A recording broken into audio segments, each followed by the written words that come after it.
Immunity before he tells what he knows. Former National Security Advisor Michael Flynn wants protection from Washington's witch hunt. President Trump agrees. Well, before the election, both men agreed on something very different. I'm Brent Goff in Berlin, and this is The Day.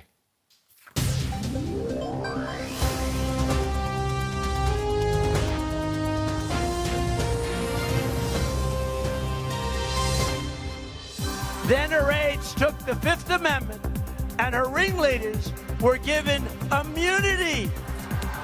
And if you're not guilty of a crime, what do you need immunity for, right? Have you ever seen anything so corrupt in your life? Have you ever seen a greater embarrassment to our country? When you are given immunity, that means that you probably committed a crime. Also on this show, a miracle caught on camera. Conservationists have discovered a small group of rare Indo-Chinese tigers, and the cats are having babies.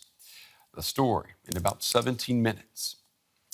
Well, we begin the day with a Washington high flyer now trying to make a deal at the highest level in one of the most sensational give and take maneuvers Washington has ever seen. Michael Flynn has asked the FBI and the U.S. Congress for immunity in exchange for his testimony in the Trump-Russia investigation. Well, today, one congressional committee rejected that request. So will Flynn talk on his terms? Is his story as crucial as it may appear to be? Well, who is Michael Flynn, and why does he want immunity in the first place? Well, Flynn is a retired Army general who served as a U.S. intelligence chief in the wars in Afghanistan and Iraq. His military career ended when U.S. President Obama fired him back in 2014. Flynn reemerged inside the Donald Trump campaign, and he became President Trump's national security advisor. But only after a month, he resigned for not telling the truth about his meetings with Russia's ambassador to the U.S. Well, now Flynn is offering to testify. His lawyer says that Mr. Flynn certainly has a story to tell, but only if he is granted immunity. Well, Flynn is the highest level Trump insider yet to consider testifying. Some Democrats say that his testimony could bring down the president. The president himself says Flynn should talk. For just over 3 weeks, he was in the front row at the White House. As National Security Advisor, Michael Flynn was in President Trump's inner circle. The retired Army general was a close advisor on Trump's election campaign in 2016. Back then, concerns were already being raised over his ties to Russia, like his attendance at a gala dinner with President Vladimir Putin. Flynn maintained the relationship even after the election. When President Obama imposed sanctions on Moscow, Flynn called the Russian ambassador, Sergei Kislyak, to offer reassurance, even though neither Flynn nor Trump were in office yet. When it emerged that Flynn had lied to the vice president about the conversation, he was left with little choice but to resign.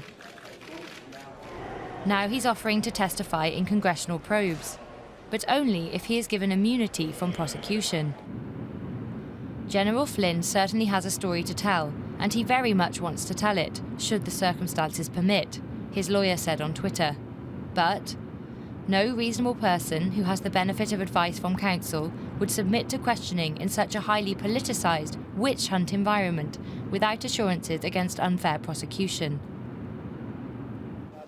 It's a move many in Washington are interpreting as an admission of guilt. But the Trump administration maintains Flynn did nothing wrong, and that the government has nothing to hide regarding Russia. Is the White House concerned that General Flynn has damaging information about the president, his aides, his associates, about what occurred during the campaign with respect to Russia? Nope. Okay. Investigators have said it's too early to discuss immunity. It's not clear whether Flynn would still testify without it. All right, here we are, here at the big table. I'm joined now by Tyson Barker from the Aspen Institute here in Berlin. Tyson, it's good to have you back on the show. Let me ask you, the U.S. House Intelligence Committee today said no deal, no immunity. What does that mean? Well, I think, there's these kind of processes take a long time to work out. I mean, an immunity deal needs to be discussed, and, there needs to be some give and take between the lawyers, the counsels on the committees. The FBI is also involved. They've also been requested for immunity, and the counsel for General Flynn. Clearly, what we see is not only was immunity denied, but it was leaked that it had been requested in general. Well, okay, that's par for the course with the leaks. But if they deny the request, does that mean then that what he has to say really is not as, titillating as people may want it to be? I mean, the truth is that we're pretty much at the opening salvo. General Flynn was a hard charger. That's what he made his career doing. I mean, he's very unorthodox. As an intelligence officer, he was very unorthodox, and it's one of the reasons that he rose, because he was able to challenge the system from without, and it's one of the reasons that he got fired by the Obama administration. Right. When he was working in the Trump campaign and with his private firm, he had used unorthodox maneuvers still in that capacity, working with the Russians, which has become clear. He received over $50,000 from RT and other Russian sources, with the Turks, with other countries who have intelligence, security, national security interests in the United States. So these things could be under active investigation, because not only was he still pursuing these private interests, but he was in the transition period. Right, a member of the Trump team, right? Exactly. Yeah, U.S. President Trump today tweeting, we can show our viewers what we've been seeing here. He wants immunity to be granted. He says Mike Flynn should ask for immunity in that, or what is a witch hunt. And he says it's a witch hunt by the media and by the Democrats. He says, of historic proportions. Okay, the attack on the media, we've heard that before. Right. But is this a witch hunt? I mean, this is the Trump administration's playbook thus far. We're 70 days into the administration. We've seen several incidences where the media and Congress, including Republicans in Congress, have led to some questioning of the White House's actions, be it in the executive orders dealing with immigration, be it with the health care law that failed a little over a week ago, even be it with the amount of people who came to the inauguration. Mm-hmm. The response tends to be, is it a witch hunt? Is this trial by media? And, they're reaching for those same instruments, those same rhetorical instruments that we've seen in the past. Okay, we've heard that the U.S. House Intelligence Committee doesn't want an immunity deal. They're not going to offer that. But, right. But how much credibility does the House Intelligence Committee have now after what we've seen with Mr. Nunes this week? I mean, isn't it going to come down to the Senate at the end of the day to investigate this? So the truth is that obviously Democrats, including Nancy Pelosi and the vice chair of the House Intelligence Committee, have both asked Chairman Nunes to recuse himself. But it's not just Democrats that are saying this. John McCain has said something very similar. Right. He has said that there needs to be an independent commission to look into this. What the Senate has seen in its chairman, Mr. Burr from North Carolina, is that, they want to basically not fall into those same traps. So they're trying to preserve their integrity and independence. And so far, they've gotten high marks in Washington on that front. So you don't see us moving towards an independent investigator or prosecutor, a la, I don't know, something like Ken Starr, something we saw during the Clinton years? The model that people would look to is the 9/11 Commission. So basically, I don't think we will see an independent prosecutor appointed, because the law that facilitated that has expired and it's not looking to come back. What we might see is basically Congress coming together and saying, who are the wise men with credibility on both sides of the aisle that we can appoint to adjudicate this matter in a way that holds sway across the country, that, people can believe the results of that type of investigation.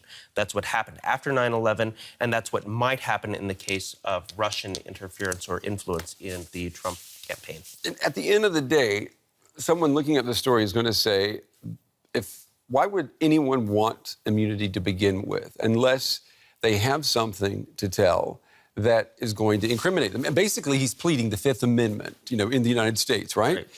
And he doesn't want to incriminate himself. Is that what we're looking at, or is there something else? Is he just trying to maybe I don't know, make the situation seem more interesting than it really is. Well, let's just point out one other data point that we have, or one counterfactual. Powell, Manafort, Carter Page, and Roger Stone have all also volunteered to testify, none of whom have asked for immunity in this case. Right. So he is the kind of outlier in this situation. That could be for reasons of titillation. That could be because he does believe he will be unfairly prosecuted. That could be because, you know, he believes that the storm around him will just consume his future viability as a national security figure. It could have many reasons, but it does raise questions because of the words that you guys have shown before by Mr. Trump and General Flynn himself. Yeah, it's a very good point. We'll see what happens. Yeah, every day. It's like a reality TV show, as someone said yesterday. Tyson Barker with the Aspen Institute in Berlin. As always, thank you very much, Tyson.